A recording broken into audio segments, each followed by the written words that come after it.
기도하시겠습니다. 우주와 만물을 지으신 아버지 하나님 감사합니다. 하나님을 모르던 저희들에게 주님께서 인도해 주시고 살아계신 하나님을 알게 하시고 섬길 수 있도록 은혜 베풀어 주신 것 감사드립니다. 이 시간도 주님의 말씀을 통해서 올바로 알고 하나님을 섬기는데 부족함이 없도록 주님께서 말씀 허락하여 주옵소서. 항상 우리를 사랑하시는 거룩하신 예수의 이름으로 기도드립니다. 아멘. 찬송가 14장 구세주를 아는 이들.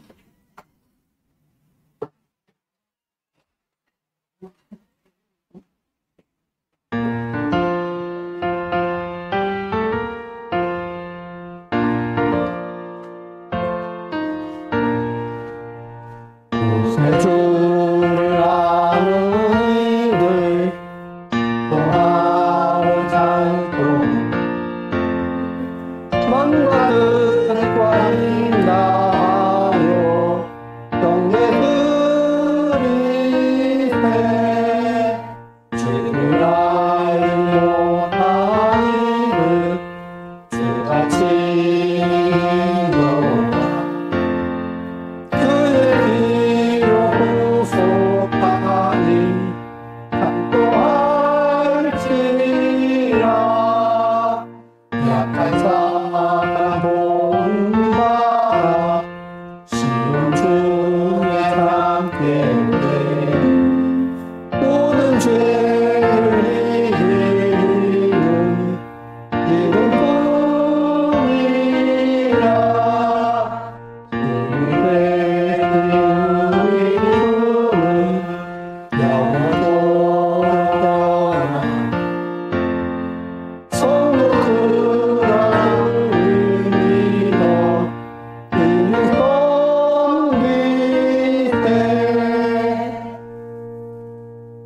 (19장) 내 영혼아 찬양하라.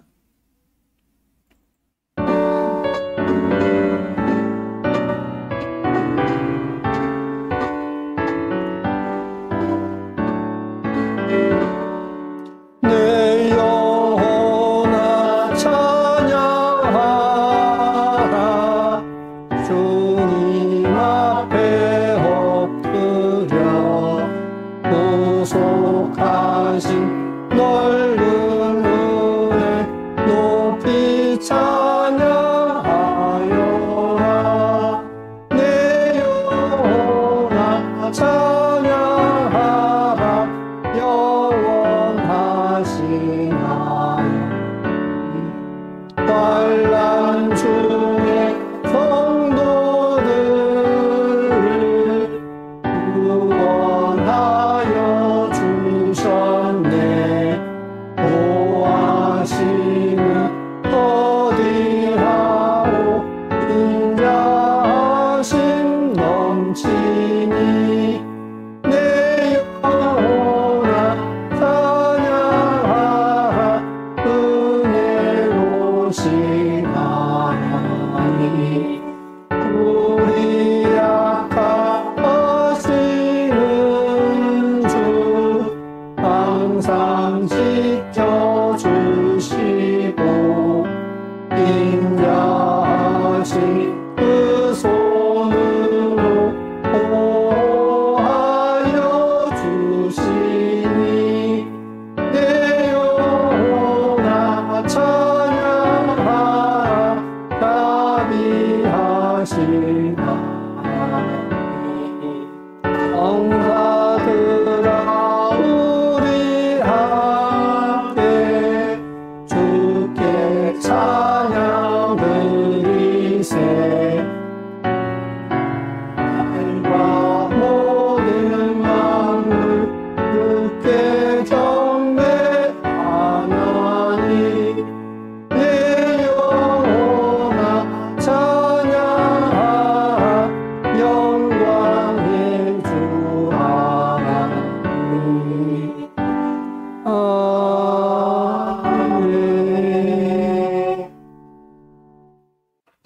21장 다 찬양하여라.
27장입니다.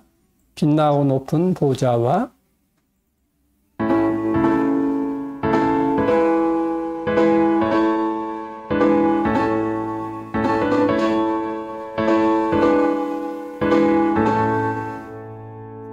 빛나고 높은 보좌와 그 위에 앉으신 주 예수 얼굴 영광이 해같이 빛나네. 해같이 빛나네. 지극히 높은 위엄과 한없는 자비를 무천사 소리 모아서 늘 찬송 드리네. 늘 찬송 드리네. 영주를 나를 살리려 그 영광 버리고 그 부끄러운 십자가 날 위해 지셨네. 날 위해 지셨네. 나 이제 생명 있음은 주님의 은사요. 저 사망 권세 이기니 큰 기쁨 넘치네. 큰 기쁨 넘치네. 주님의 보좌 있는데 저 나무 이르러 그 영광 온소 배울 때 내 기쁨 넘치리. 내 기쁨 넘치리. 아멘.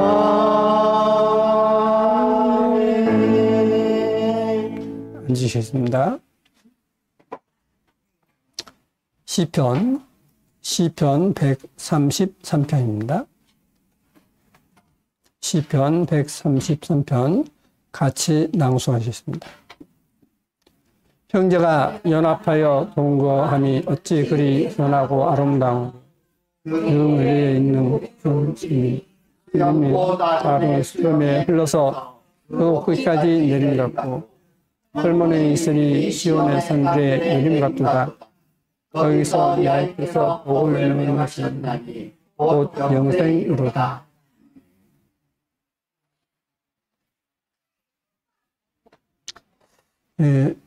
사람이 어떤 어려움에 처하면 여러 어떤 반응을 나타내죠. 보편적으로 어떤 사람에게 도움을 구하든지 아니면 보험을 들었으면 보험의 어떤 도움을 어떤 신고해서 도움을 구하든지 합니다. 그런데 성경에서 이제 말씀해 놓고 있는 것은 하나님께 구했을 때 생각지 못한 어떤 방법으로 하나님께서 도우신다는 것을 말씀해 놓고 있습니다. 탈북민들 이야기를 들으면 이제 탈북민을 돕는 분들이 대부분 누구냐면 실은 목사님들입니다. 대부분 목사님들이에요. 그래서 이 탈북민들이 이제 탈북하면 이제 이 한국에 와서 신앙생활을 합니다. 기독교 신앙생활을 하는데 그때 이제 탈북민들을 이제 도우시는 이 목사님들이 이제 어쩔 수 없이 거기서 이제 다른 데로 이제 움직여야 할 때 그런 말을 많이 했다라고 합니다. 간증을 통해서. 당신이 어려울 때, 힘들 때 하나님께 구해라. 그럼 이 사람들은 신앙심이 없는데 정말 그럴까? 그래서 정말 어떤 급박한 상황에서 어떤 북송될 어떤 그런 위기에 처했을 때에 또 그렇게 끌려갈 때에 하나님께 기도하면 하여간 희한하게도 또 많은 도움을 받았다는 겁니다. 그래서 그분들이 이게 뭐지? 하다가 이제 와가지고 신앙생활을 하는 가운데 하나님이 나를 이렇게 도우셨구나 하는 간증을 많이 합니다. 지금 성경에서도 지금 말씀해 놓고 있습니다. 이스라엘 민족이 이집트에서 애굽에서 이제 출애굽을 합니다. 출애굽을 하는데 이때에 이제 이들은 이제 양식이 떨어지고 마실 물도 없고 이제 할 때에 하나님께 이제 원망합니다. 모세를 원망해요. 당신이 우리를 애굽에서 이끌지 않았다고 하면 여기서 이 광야에서 굶어 죽지 않겠느냐. 그래서 이제 하나님께서 하늘에서 만나를 주시고 매출하게 주십니다. 근데 이제 얼마 가지 않아서 또 물이 없으니까 우리 가축이 다 죽겠다. 이제 하니까 또 모세가 하나님께 이제 구합니다. 그러니까 하나님께서 큰 반석에서 큰 바위에서 물을 솟아나게 해가지고 그 물을 마십니다. 그래서 이제 그 물이 거기서부터 흘러내려서 사막에 모세의 강이라고 지금도 있습니다. 사우디아라비아 가면 모세 강이 지금도 있어요. 마른 강이 있습니다. 저는 이제 그곳에 2번 가봤습니다. 2번 가봤는데 그 반석이 어마어마하게 커요. 근데 그것을 한번 말씀을 보시고 한번 사진을 보시겠습니다. 출애굽기 17장에 보시면 이스라엘 자손의 온 회중이 야훼의 명령대로 신광야에서 떠나 그 노정대로 행하여 르비드미에 장막을 쳤으나 백성이 마실 물이 없는지라. 자, 물이 없으니까 이제 원망하고 다툽니다. 내가 거기서 호렙산 반석 위에 너를 대하여 서리니 모세 너는 반석을 치라. 그곳에서 물이 나리니 백성이 마시리라. 모세가 이스라엘 장로들의 목전에서 그대로 행하니라. 그가 그곳 이름을 마사라 또는 무리바라 불렀으니 이는 이스라엘 자손이 다투었으며 무리바 또는 그들이 야훼를 시험하여 이르기를 야훼께서 우리 중에 계신가 아닌가 하였습니다. 그러니까 하나님이 시험한다. 그래서 마사와 그리고 다투었다 해서 무리바라는 이름을 썼습니다. 그래서 이제 일반적으로 무리바 반석, 호렙 반석 이렇게 이야기합니다. 근데 그 반석을 칠 때에 시편 78편을 보시면 광야에서 반석을 쪼개시고 깊은 수온에서 나는 것 같이 저희에게 물을 흡족히 마시우셨으며 또 반석에서 시내를 내사 물이 강같이 흐르게 하셨으나 이렇게 말씀을 하고 있습니다. 그러니까 반석이 쪼개지면서 그 물이 흘러서 강물처럼 흐르게 됐다라고 말씀을 하고 있습니다. 근데 그곳에 가면 실제로 그 반석으로부터 해서 물이 흘렀던 이제 이렇게 흔적 볼 수가 있습니다. 바로 이 반석입니다. 얼마나 클까요, 이게요? 이 반석이 지금, 자, 앞에 이게 이렇게 있지 않습니까? 이 반석.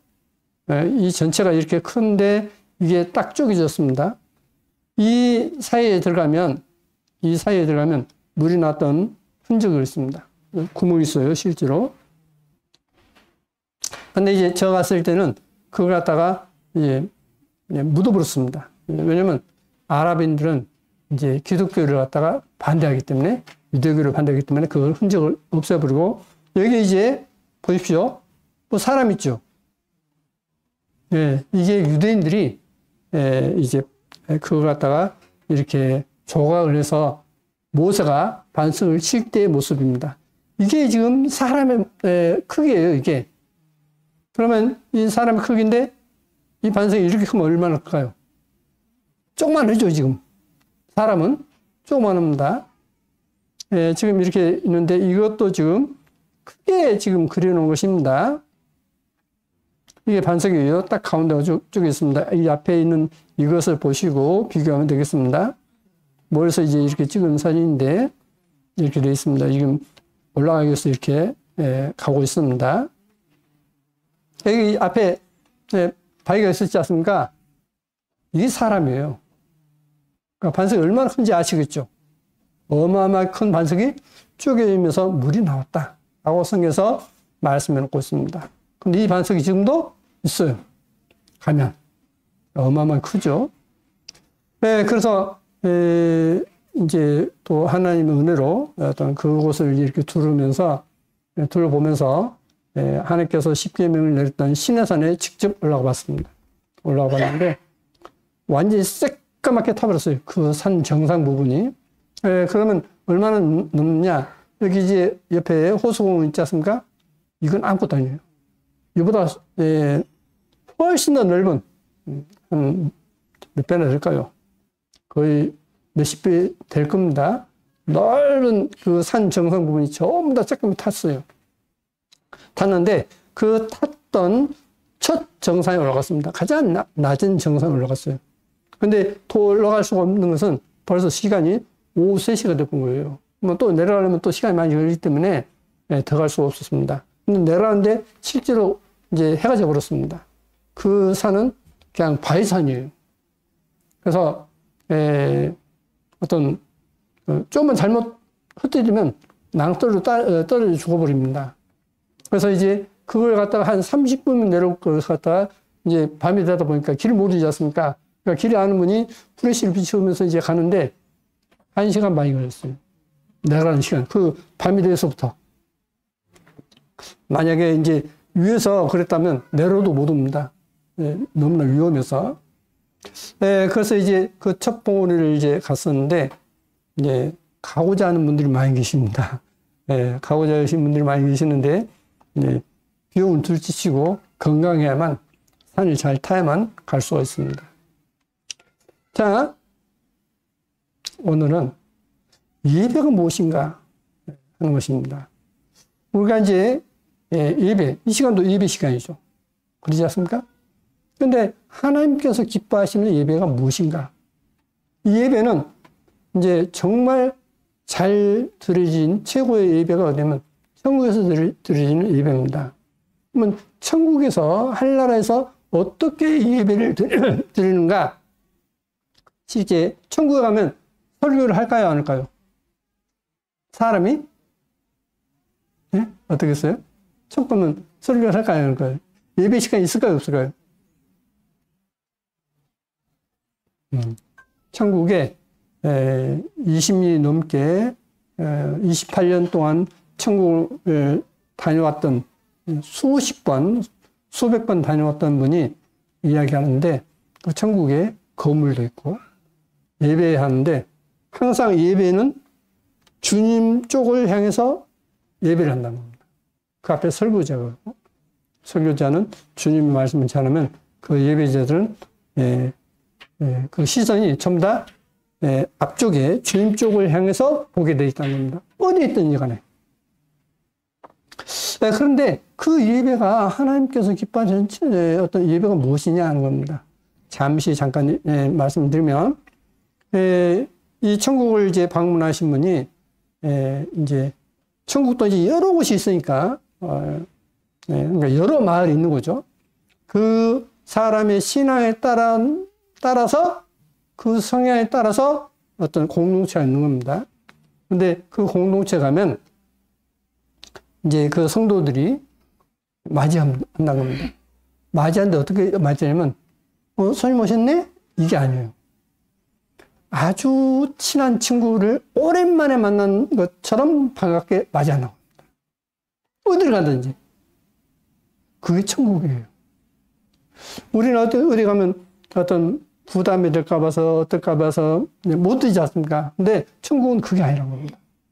어딜 가든지 아주 어떤 반가운 친구를 오랜만에 만난 것처럼 그렇게 반갑게 맞이하는 그런 모습을 체험했다는 겁니다. 자, 그게 힘듭니다. 그러면 성경에서 하나님께서 기뻐하시는 예배가 무엇인지 보시겠습니다. 요한복음 4장 23절에 아버지께 참으로 예배하는 자들은 신령과 진정으로 예배할지 때가 오나니 곧 이때라.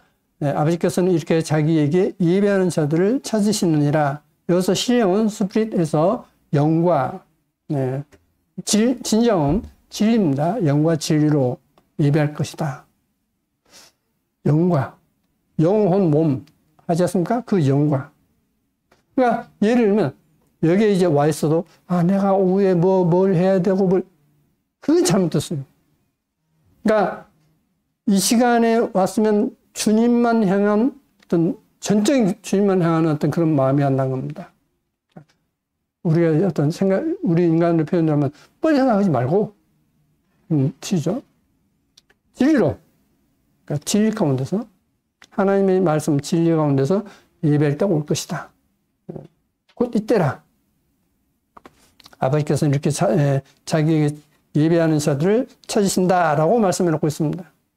자, 또 야고보서 1장에 보시면 자유하가는 온전한 율법을 들여다보고 있는 자는 듣고 잊어버리는 자가 아니요.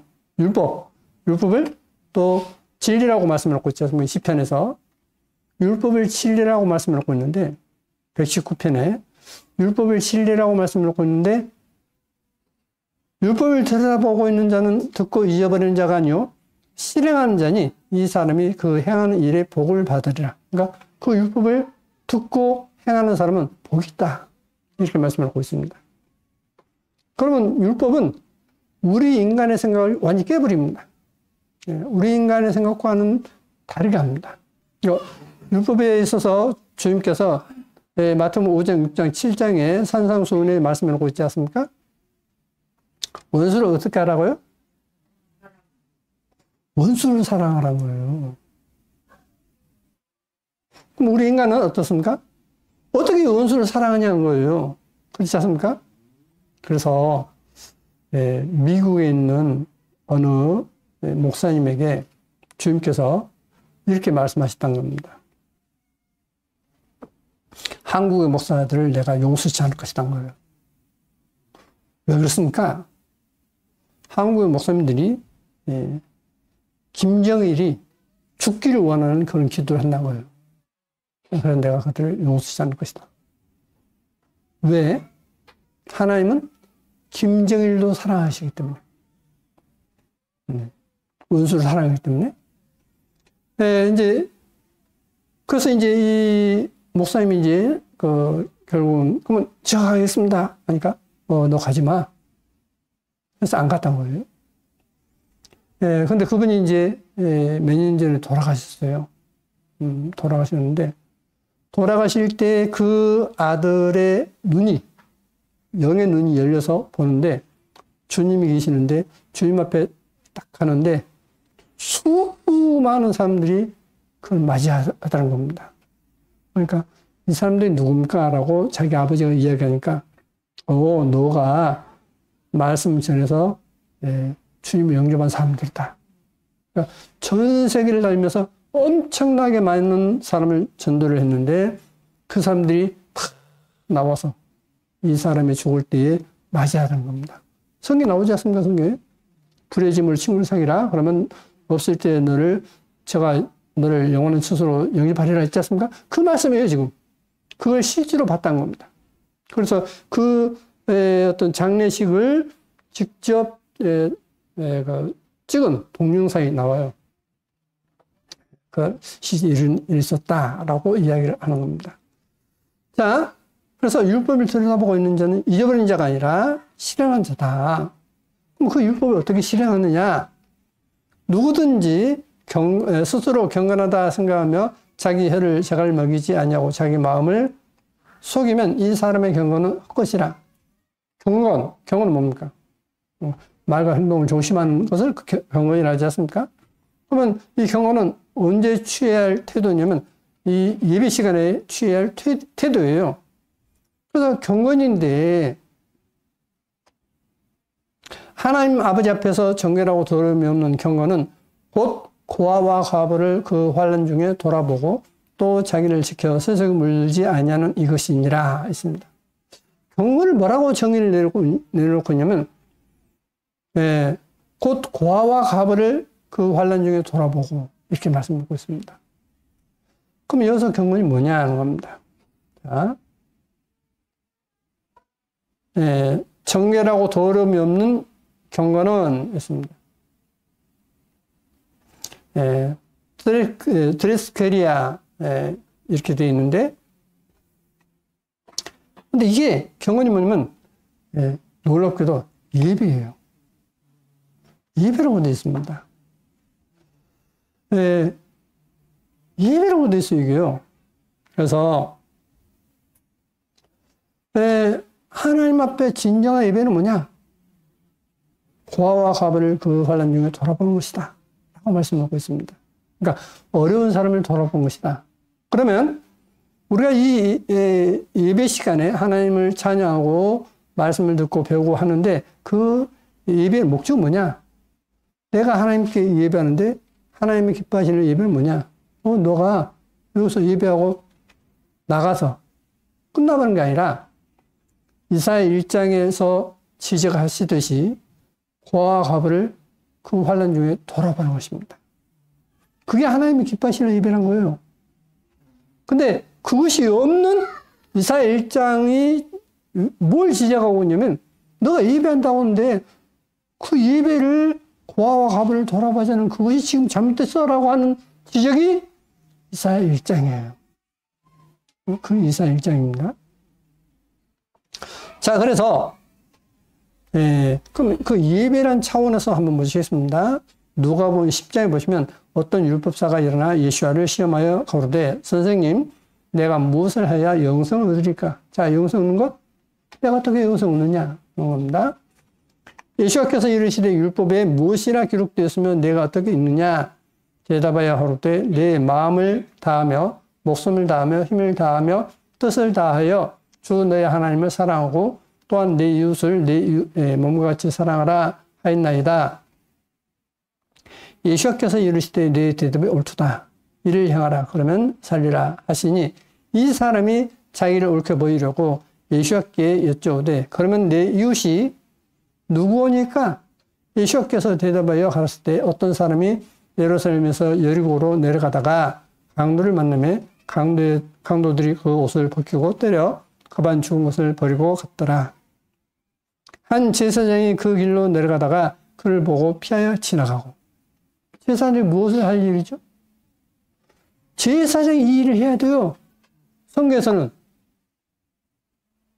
제사장이 어떤 어려움에 처한 사람을 도와야 할 직분이면 제사장 직분입니다. 근데 제사장이 그걸 보고 피해 가버립니다. 그걸 지적한 부분이 이사야 1장이고 말라기 내용입니다. 말라기 내용은 그거예요.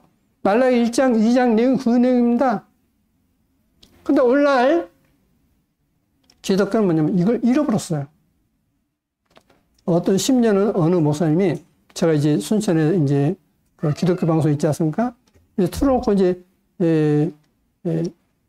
저 여기에서 이제 이쪽으로 오고 있는데 뭐라고 하면 어떤 사람들은 교회가 구제하는 단체인 줄 안다고 하면서 막 도움을 청한 사람을 비난해 본 겁니다. 제가 꺼버렸어요. 그래서 그때부터 안 들었습니다. 이런 썩어 빠진 설교하는 사람들이 목사라고 제사장이라고 하는 것은 이건 좀 잘못됐다. 성경 못 보냐? 자, 그래서 제사장이 지나가 버립니다. 또 이와 같이 한 레인도 그곳에 이르러 그를 보고 피하여 지나가되, 레인은 뭐냐면 제사장을 도와서 하나님 앞에 제사 지내는 사람이에요. 근데 그 레인도 피해가 버립니다. 어떤 사마리인이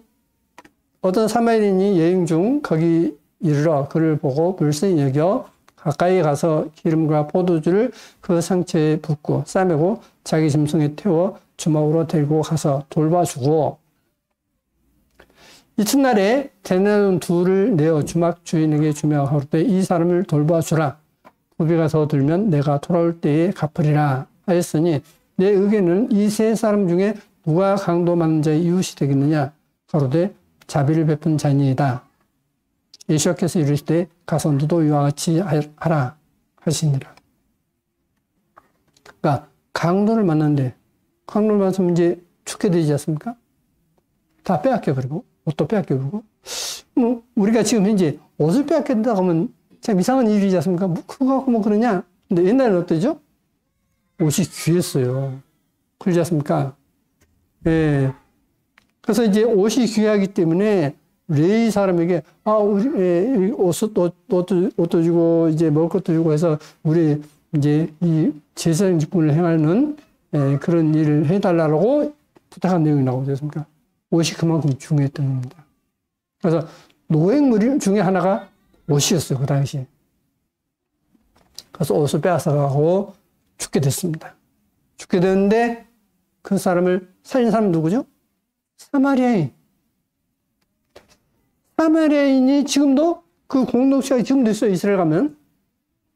그래서 그들은 봐라, 예수께서 우리를 사마리아인, 선한 사마리아인이라 했다. 우리가 바로 사마리아인 후손이야. 아주 자부심을 갖고 산다라고 합니다. 자, 그런데 이 사마리아인은 뭐 했느냐? 어떤 어려운 사람을 도왔다는 겁니다. 네. 이게 바로 내 이웃이란 겁니다. 마태복음 19장에 보시면 어떤 사람이 주께 와서 가로되 선생님이여 내가 무슨 선한 일을 하여야 영생을 얻으리까? 예수께서 가르칠 때 어찌하여 선한 일을 내게 묻느냐? 선한 이는 오직 한 분이시니라. 내가 생명에 들어가려면 계명들을 지키라. 가로되 어느 계명이 오니까? 예수께서 가르칠 때 살인하지 말라, 간음하지 말라, 도질하지 말라, 거짓 증거하지 말라, 내 부모를 공경하라, 내 이웃을 내 몸과 같이 사랑하라 하신 것이니라. 청년이 가로되 이 모든 것을 내가 지켰사오니 아직도 무엇이 부족하니까? 예수께서 가르칠 때 내가 온전하고자 할진대 가서 내 소유를 팔아 가난한 자들 주라. 그리하면 하늘에서 보화가 내게 있으리라. 그리고 와서 나를 쫓으라 하시니 그 청년이 재물이 많음으로 이 말씀 듣고 근심하며 가니라. 예수께서 제자들에게 이르시되 내가 진실로 너에게 이르노니 부자는 천국에 들어가기가 어려우니라. 다시 너에게 말하노니 약대가, 여기 낙대는 낙타입니다. 낙타를 옛날에는 약대라고 번역했습니다. 낙타가 바늘귀로 들어가는 것이, 이 바늘귀는 뭐냐면 성문이 있으면 이제 저녁에 이제 문을 닫죠. 문을 닫으면 그 조그만 쪽문이 있어요. 작은 문. 그러니까 사람이 겨우 통과하는 문. 그러니까 외적에 오면 이제 못 들어오지 않습니까? 작은 문이니까 그 문만 이제 딱 잠궈보면 이제 못 들어가지 않습니까? 쪽문이 있습니다. 그걸 이제 그런 뜻으로 했는데, 근데 이 낙타가 짐을 싣고 오지 않습니까? 그러면 짐을 싣고 여기 들어가려면 못 들어가요. 짐을 다 버려야만 이 문을 통과합니다. 그렇게만, 그러니까 모든 걸 버려야만 들어갈 수 있는 문이 바늘귀입니다. 부자가 하나님의 나라에 들어가는 것보다 쉬우니라. 그러니까 모든 소유를 가지고 누리고자 하면서 하는 사람은 못 들어간다. 자, 내가 무엇을 해야 영생을 얻겠습니까? 무엇을 해야죠? 계명들을 지켜라. 살인, 간음, 도질하지 말라. 내 부모를 공경하라. 내 이웃을 사랑하라. 다 지켰습니다. 그래? 너 한 가지 부족해. 너 부자지? 부자니까 너 재산을 팔아서 가난한 자에게 나눠주라. 그리고 나를 따르라. 쫓으라. 했던 겁니다. 그러니까 이 사람이 재물이 많기 때문에 근심하면서 가버렸다 했습니다. 그러니까 주님께서 부자가 천국 가기가 힘들다. 낙타가 바늘귀로 가는 것만큼 힘들다. 제자들이 듣고 심히 놀라 하루되 그런즉 누가 구원을 얻을 수 있으리까? 예수께서 저희를 보시며 가르치되 사람으로는 할 수 없으되 하나님으로서는 다 할 수 있느니라. 이에 베드로가 대답하여 가로되 보소서 우리가 모든 것을 버리고 주를 쫓아싸우니 그런즉 우리가 무엇을 얻으리까? 예수께서 가라사대 내가 진실로 너희에게 이르노니 세상이 새롭게 되어 인자가 자기 영광을 보좌에 앉을 때에 나를 쫓는 너희도 12 보좌에 앉아 이스라엘 12지파를 심판하리라. 또 내 이름을 위하여 집이나 형제나 자매나 부모나 자식이나 전투를 벌인 자마다 여러 배를 받고 또 영생을 상속하리라. 그러나 먼저 된 자로서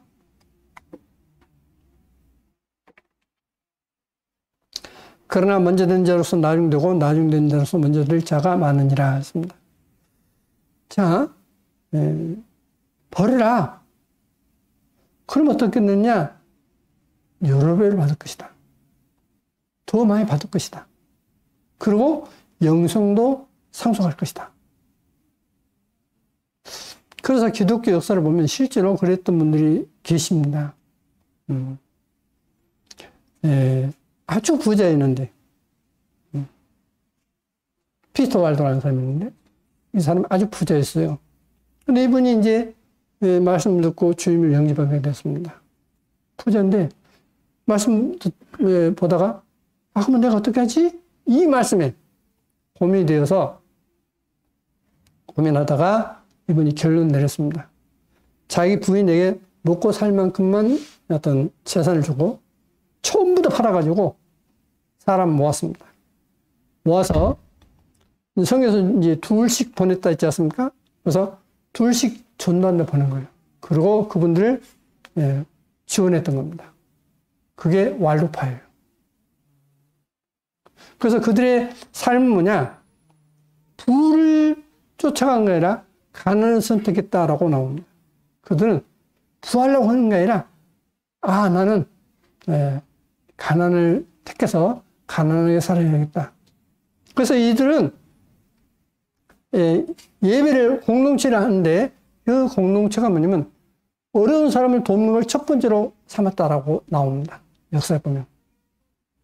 역사에 어려운 사람을 돕는 것을 첫 번째로 공동체의 어떤 목적을 두고 살았던 겁니다. 그러면 이 성경에서 지금 말하는 것과 똑같지 않습니까? 네. 실제로 그런 역사가 있습니다. 많은 역사가 있어요. 그중 하나입니다. 그래서 마태복음 25장에 보시면 인자가 자기 영광으로 모든 천사와 함께 올 때에 자기 영광을 보좌에 앉으리니 모든 민족을 그 앞에 모으고 각각 분별하기를 목자가 양과 염소를 분별한 것 같이 하여 양은 그 오른편에 염소는 왼편에 두리라. 그때에 임금이 그 오른편에 있는 자들에게 이르시되 내 아버지께 복받을 자들이여 나와 창수로부터 그 너희를 위하여 예비된 날을 상속하라. 내가 줄일 때 너희가 먹을 것을 주었고 목마를 때에 마시게 하였고 나그네 되었을 때 영접하였고 벗었을 때 옷을 입혔고 병들었을 때 돌아보았고 옥에 갇혔을 때 와서 보았느니라. 이에 의인들이 대답하여 가로되 주여 우리가 어느 때에 주의 줄이신 것을 보고 공개하였으며 목마르신 것을 보고 마시게 하였나이까. 어느 때에 나그네 되신 것을 보고 영접하였으며 벗으신 것을 보고 옷 입혔나이까. 어느 때에 병드신 것이나 옥에 갇히신 것을 보고 가서 배웠나이까 하리니 임금이 대답하여 가라사대 내가 진실로 너에게 이르노니 너희가 여기 내 형제 중에 저기 작은 자 하나에게 한 것이 곧 내게 한 것이니라 하시고 또 왼편에 있는 자들에게 이르시되 저주를 받은 자들아 나를 떠나 마귀와 그 사자들을 위하여 예비된 날 영영한 불에 들어가리라. 내가 줄일 때에 너희가 먹을 것을 주지 아니하였고 목마를 때에 마시게 하지 아니하였고 나그네 되었을 때에 영접하지 아니하였고 벗었을 때에 옷 입히지 아니하였고 병들었을 때와 옥에 갇혔을 때에 돌아보지 아니하였느니라 하시니 저희가 대답하여 하루되 주여 우리가 어느 때에 주의 주신 것이나 목마르신 것이나 나그네 되신 것이나 벗으신 것이나 병드신 것이나 옥에 갇히신 것을 보고 공양치 아니하더이까. 이에 임금이 대답하여 가라사대 내가 진실로 너에게 이르노니 이 지극히 작은 자 하나에게 하지 아니한 것이 곧 내게 하지 아니한 것이니라 하시리니 저희는 영벌에 의인은 영생에 들어가리라 하시니라. 마지막 심판 때 뭘로 심판하느냐? 어떤 누군가에게 가난한 어떤 누구에게 어떤 과부에게 고아에게 어떤 옥에 갇힌 사람에게 그를 돌본 사람은 양으로 표현해놓고 그렇지 않는 사람은 염소로 표현했습니다. 근데 그 사람에게 한 것이 바로 누구의 한 거라고 말씀해놓고 하냐면 임금님께서 내게 한 것이다. 그게 바로 내게 한 것이야. 또 하지 않은 것은 또 누구냐면 내게 하지 않았다라고 이렇게 말씀하고 있습니다. 이게 심판의 어떤 기준입니다. 그럼 왜 어떤 사람에게 하지 않은 것은 내게 하지 않은 것이냐? 주님은 교회의 머리 되신다 했습니다. 머리가 있으면 머리만 있는 게 아니라 몸이 있지 않습니까?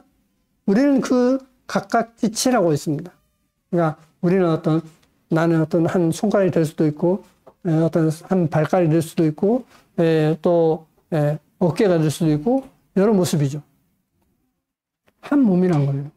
그래서 그 천국에 이제 오랫동안, 건 30년 동안 이렇게 다녀오신 분이 하는 얘기면, 천국을 멀리서 보면 딱 사람 모습이란 겁니다. 사람 모습이 보인다는 거예요. 멀리서 보면. 그래서 머리는 주님이시고 우리는 그 몸이다라고 성경에서 이야기는 바로 그때 묻는 겁니다. 자, 그러면 자, 한번 보시겠습니다. 제가 이제 한번 생각했습니다. 우리는 여러분이 가족을 사랑하시죠? 가족의 벌레는 어때요? 남이에요. 부부가 어때요? 남이지 않습니까? 그러죠? 부부가 남이에요. 근데 내가 전혀 모르던 사람을 여하튼 어떻게 됐든 만나가지고 결혼을 했습니다. 그 자녀를 낳았어요. 전혀 모르는 사람에게 어때요? 내가 사랑하죠. 희생하죠. 전혀 모르는 사람인데. 그 서로 사랑으로 인해서 자녀를 갖지 않습니까? 자, 전혀 모르는 사람을 맺어준 것이 뭐냐면 주님께서 그래서 결혼의 비밀이 크다라고 말씀하고 있습니다. 전혀 남이에요, 이게. 내 가족도 아니지 않습니까? 내 가족도 아닌데 만나게 되고 서로 사랑하게 되고 서로 위하게 되는 그게 부부관계입니다. 마찬가지로 주님 뭐냐면 우리는 하나님은 신랑이고 우리는 신부라 했습니다. 그렇죠? 성경에서 하나님은 신랑이고 우리는 신부예요.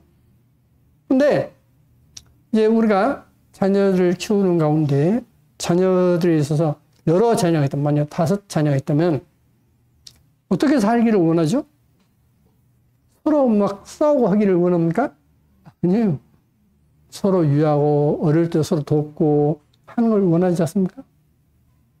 그러면 서로 유하고 서로 돕고 하는 것을 부모는 어떻게 보죠? 훈훈하게 보죠. 좋게 보죠. 네. 내게 직접 하지 않는데도 내게 한 거나 다름없어요. 그렇지 않습니까? 우리는 남을 전혀 모르는 사람 만나서 어떤 그 사람을 위해서 희생할 수도 있고 어떤 할 수 있는 것입니다. 모든 걸 할 수 있어요. 바로 하나님은 뭐냐면 그걸 가르치시기 위해서 결혼한 게 있는 겁니다. 그걸 가르치시기 위해서 결혼한 것이 있어요. 저는 이제 저의 자녀를 결혼시키지 않으려 했습니다. 제 딸을 결혼시키지 않으려 했어요. 결혼하려고 뭐 주님께서 오실 것도 머지 않았다 생각하고 이제 그렇게 하지 않았습니다. 근데 가만히 볼 때 이게 아니네? 그런 생각이 들었습니다. 뭐냐? 저의 딸에 있어서 어떤 잘못된 생각, 어떤 거친 모습 이런 것을 결혼을 함으로 인해서 어떤 모난 돌이 물에서 굴르면서 매끈매끈 하듯이 이 모난 모습을 없애는 것이 뭐냐면 결혼이다. 결혼이에요. 그러니까 결혼을 어떤 성공하려면 상대편을 위하면 돼요. 상대편을 사랑하면 돼요. 근데 사랑하지 않으면 어때요? 결혼 깨집니다. 결혼 깨져요.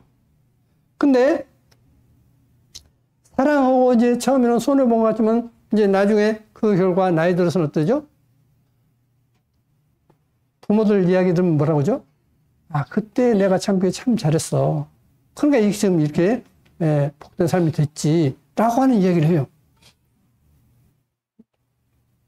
그래서 우리가 사랑한다는 것은, 그 사람을 위한다는 것은 정말 귀한 것입니다. 자, 그래서 하나님께서 우리에게 사랑을 보여주시기 위해서 하나님께서 이 땅에 오신 겁니다. 하나님의 아들의 모습으로 오신 거예요. 그렇지만 그분은 하나님의 아들이 아니라 하나님이셨습니다. 성경에 그게 다 나와요. 지극히 거룩한 자가 하나님의 아들이라 일컬음 받을 것이다 라고 누가 보면 나옵니다. 그렇지만 그분은 계속 그렇게 말씀하시다가 요한복음에 와서는 이제 실상을 말씀하신다면서 자기를 나타냅니다. 그동안에는 제자들에게도 말씀을 하시지만은 어떤 제자들도 이걸 잘 몰랐어요. 자, 한번 잠깐 보시겠습니다. 계시록 1장을 보면 성경을 푸는 데 있어서 굉장히 어떤 중요한 역할을 한다라고 저는 생각합니다. 계시록 1장, 2장, 3장은 이제 제가 더 자세히 어떤 이것을 어떤 찾아보고 어떤 또 말씀을 전하게 될 것입니다. 예수와 그리스도의 계시라. 이는 예수와 그리스도의 계시는 하나님이 그에게 주사 반드시 속히 될 일을 그 종들에게 보이시려고 그 천사를 그 종 요한에게 보내어 지시하신 것이라. 근데 지금 킹제임스 성경은 뭐라고 하냐면 예수와 그리스도의 계시라. 이는 하나님이 그분에게 주사 이렇게 되어 있어요. 킹제임스 성경은 그렇게 되어 있습니다. 킹제임스 성경도 여러 가지가 있지만은 대부분 그렇게 되어 있습니다. 그분에게 주사. 그럼 그분이 누구죠? 그에게 주사. 근데 하나님이 그에게 주사 하면 영어를 한다라고 하는 분들은 그에게 하면 하나님께서 예수에게 주사 이렇게 풀어요. 예수에게. 근데 여기서 그에게가 그에게 역격입니다. 단수 역격이에요. 단수 역격은 요한밖에 없습니다. 그 종 요한에게. 그래서 원어 성경은 그에게가 단수 역격으로서 그는 누구냐면 요한이에요. 근데 이것을 킹제임스 성경에서 이걸 다 바꿔버렸습니다. 그래서 이제 제가 스페인어를 잘 하시는, 그러니까 전문 통역하시는 분에게 이 구절을 딱 물었습니다.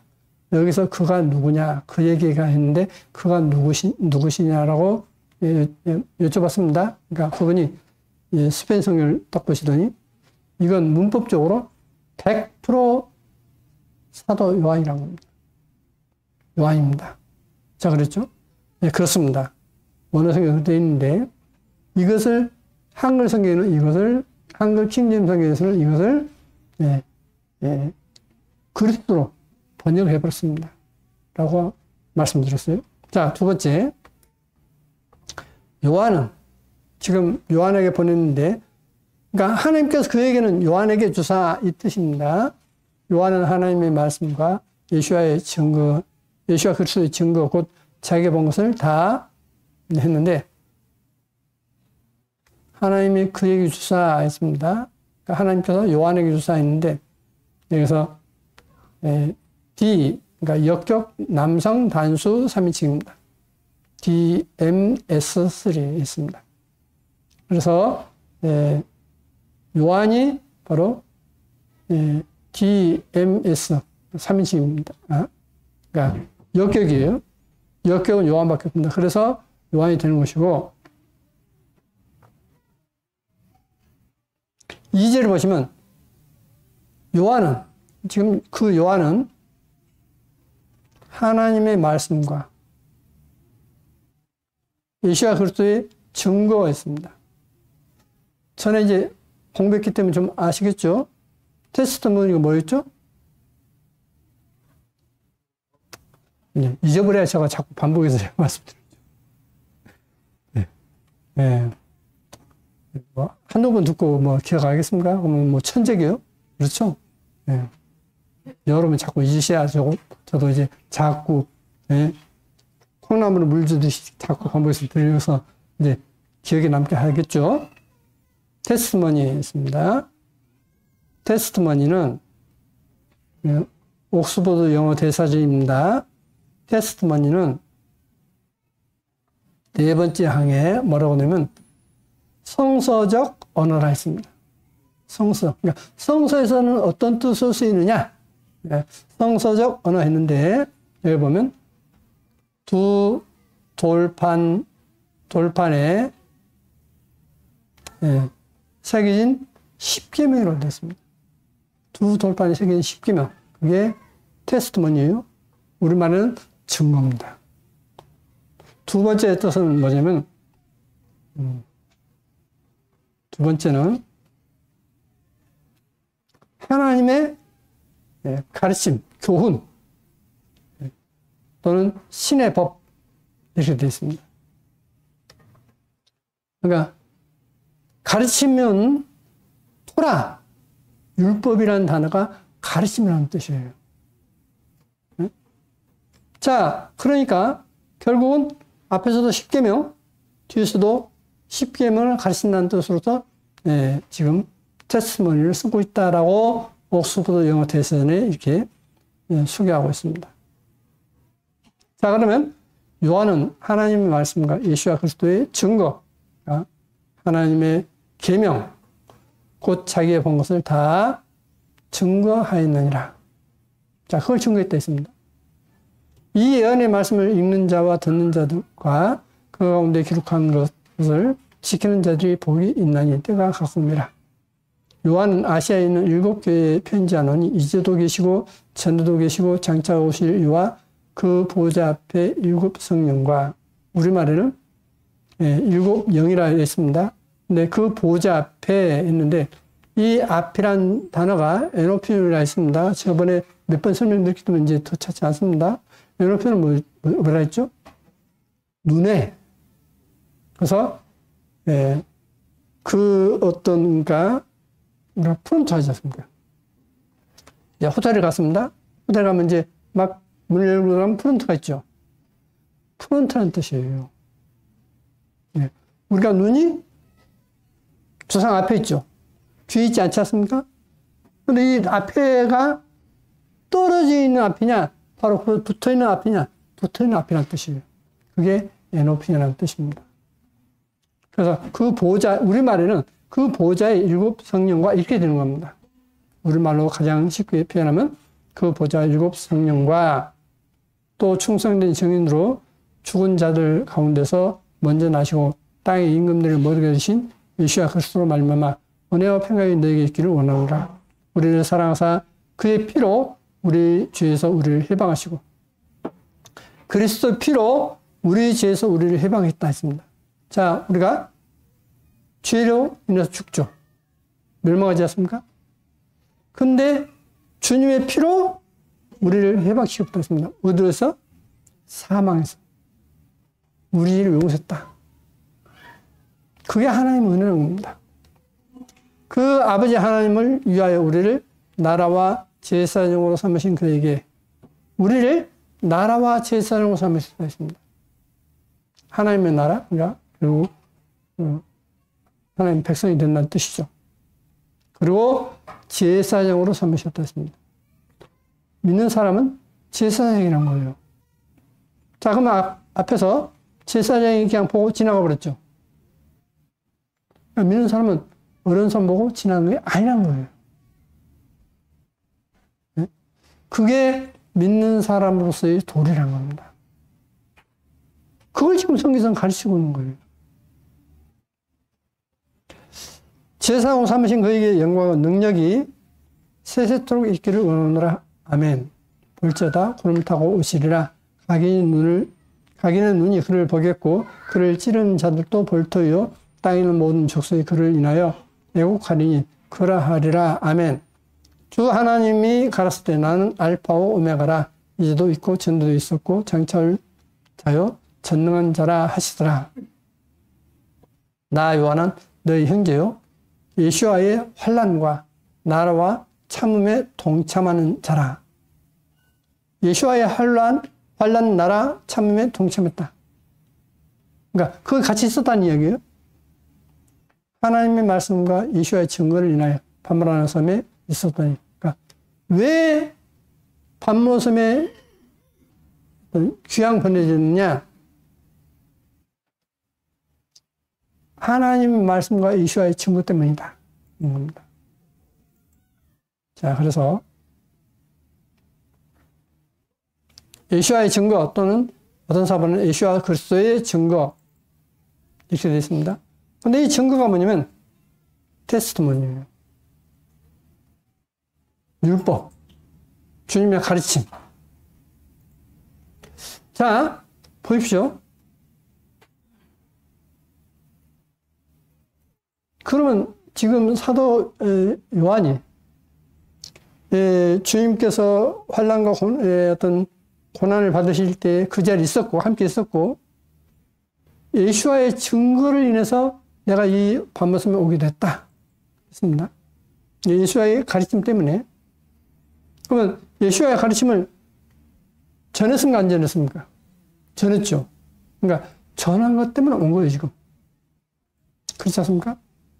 근데 이 요한을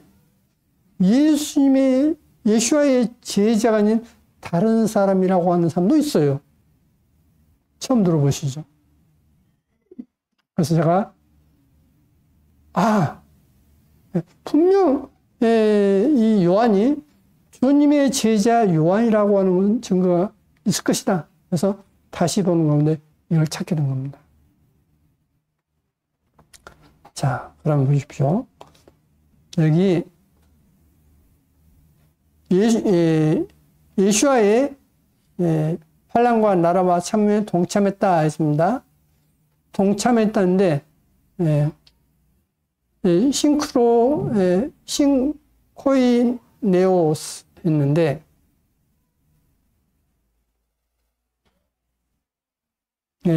노노스 했는데 이걸 보면 공동 참여자라 했습니다. 공동 참여자. 그러니까 거기에 같이 있었다는 이야기예요. 예수와의 환난을 받으실 때에 나도 그게 있었다. 이렇게 되어 있습니다. 그러므로 이 계시록을 기록한 요한은 제자 사도 요한이라는 증거가 여기 있는 겁니다.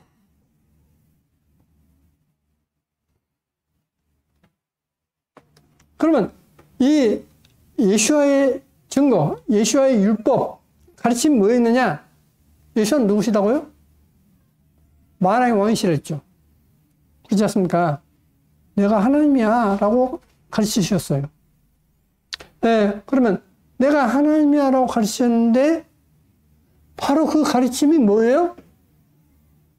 그 당시에 로마 황제를 배반하는 겁니다. 그래서 사도행전 17장 7절에 야손이 들었도다. 이 사람들이 다 가이사는 누굽니까? 로마 황제이지 않습니까? 가이사의 명을 거역하여 말하되 다른 임금, 다른 말로 치면 다른 왕, 곧 예수아라 하는 이가 있다 하더이다. 이게 바로 가이사를 거역한 말이에요. 예수아는 만왕의 왕이야. 세상의 왕이야 했는데 그 가르침이 뭐예요? 귀양살이라는 원인입니다. 그렇지 않습니까? 그렇기 때문에 사도 요한이 확실해요.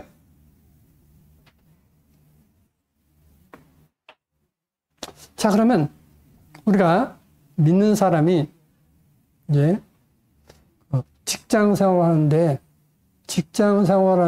믿는 사람이 어떤 태도를 취해야 될 것인가 하는 것입니다.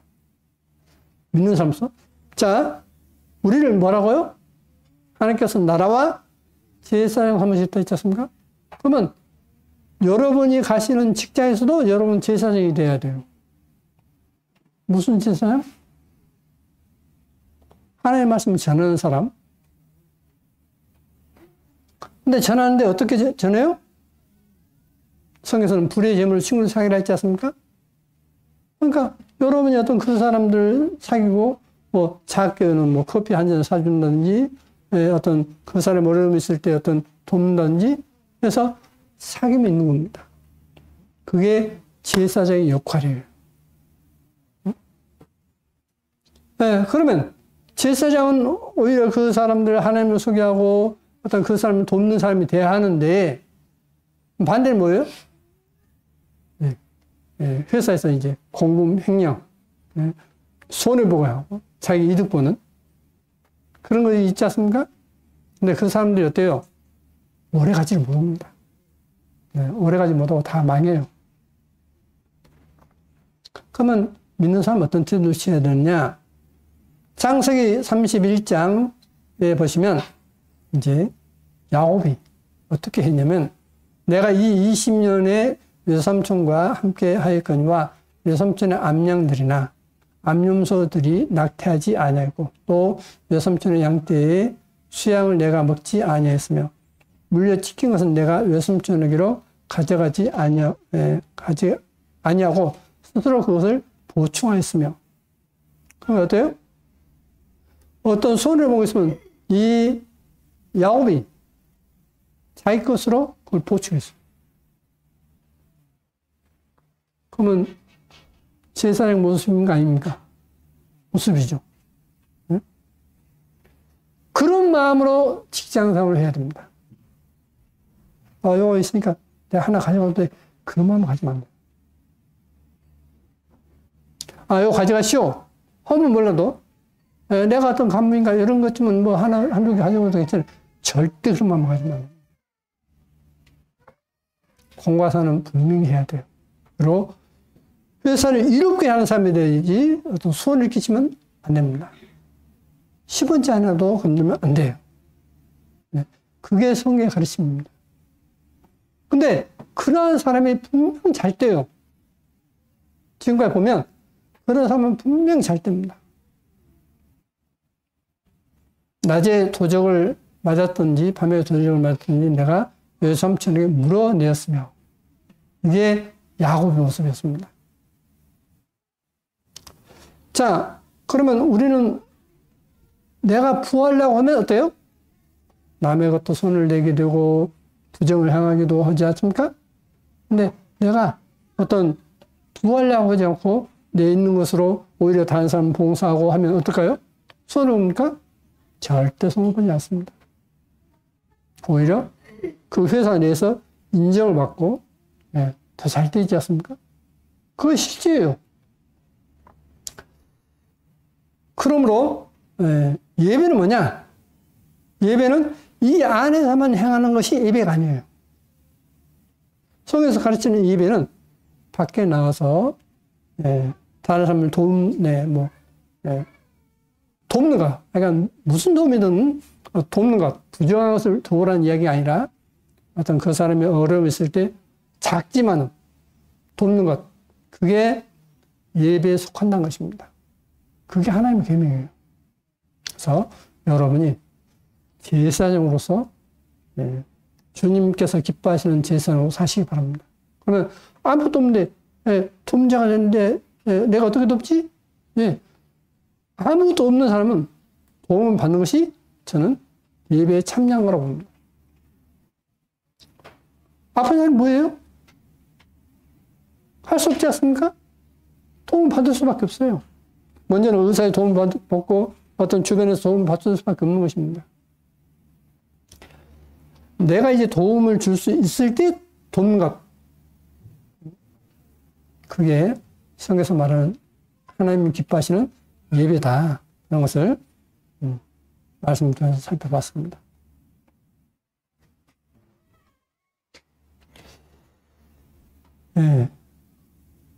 하나님께서 이제 이스라엘 민족에게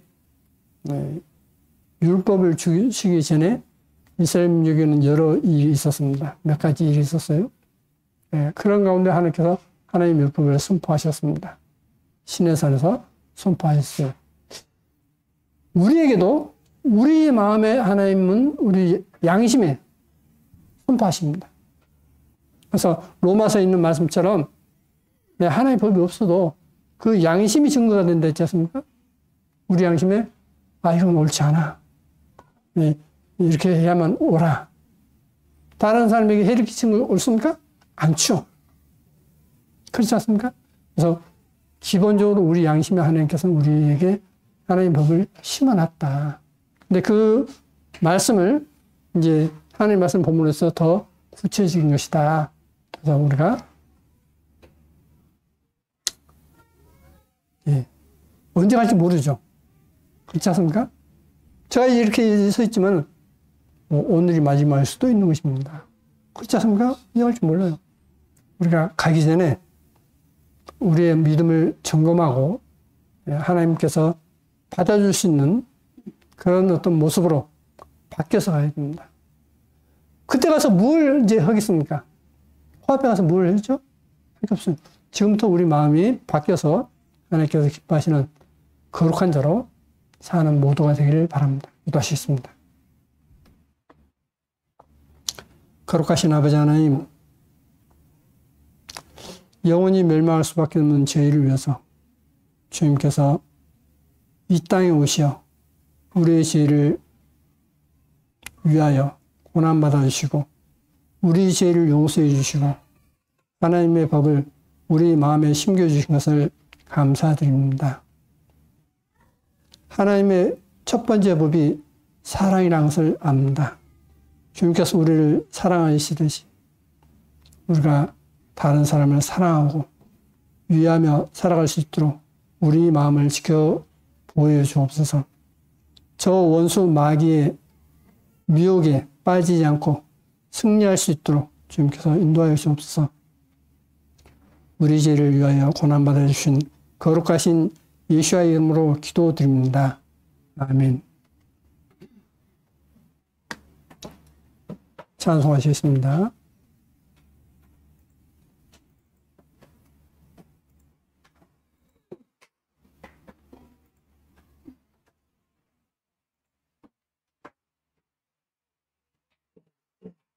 (460장입니다) 지금까지 지내온 것 460장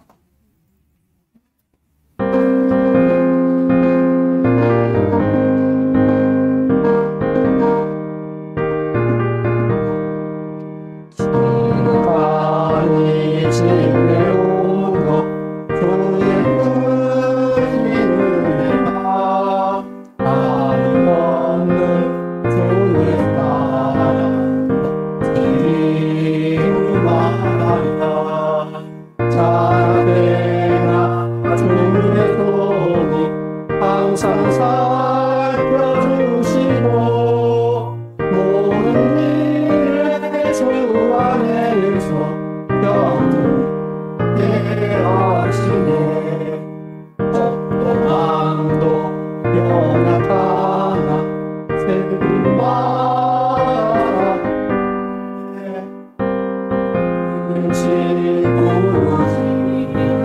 주께 좋다가 따라오는 거리에 나 험한 삶이 헤맬 때 주의 손을 굳게 잡고